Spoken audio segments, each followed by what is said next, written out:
Un octogénaire fortuné veut épouser sa compagne de 20 ans. Mais lors de la cérémonie, il sort un testament et annonce qu'il lègue toute sa fortune à sa fiancée, sans laisser un centime à sa famille. Il considère ses proches comme des sangsues, qui ne font que lui réclamer de l'argent. C'est pourquoi il veut léguer ses milliards à sa compagne, et signer le testament devant tout le monde. Sa fille, furieuse, quitte aussitôt les lieux. Son fils Toby s'y oppose également, mais ne peut empêcher son père d'agir. Sous les yeux de l'assemblée, le millionnaire saisit son stylo pour signer le document. C'est alors que les lumières s'éteignent brusquement. Après un moment de confusion,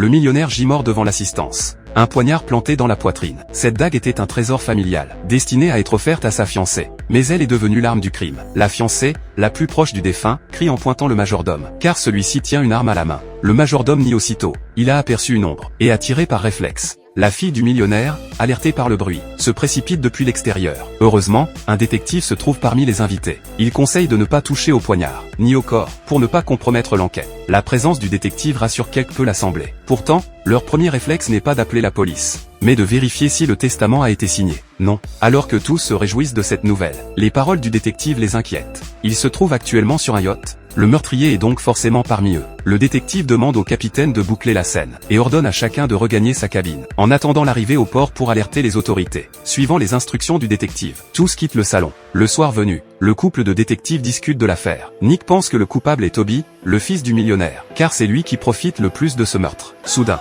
un coup de feu retentit dehors, accompagné d'un cri déchirant. Il se précipite pour voir ce qui se passe. Sur place, une foule s'est déjà rassemblée. La victime n'est autre que Toby, le fils du millionnaire. Il tient une arme dans sa main.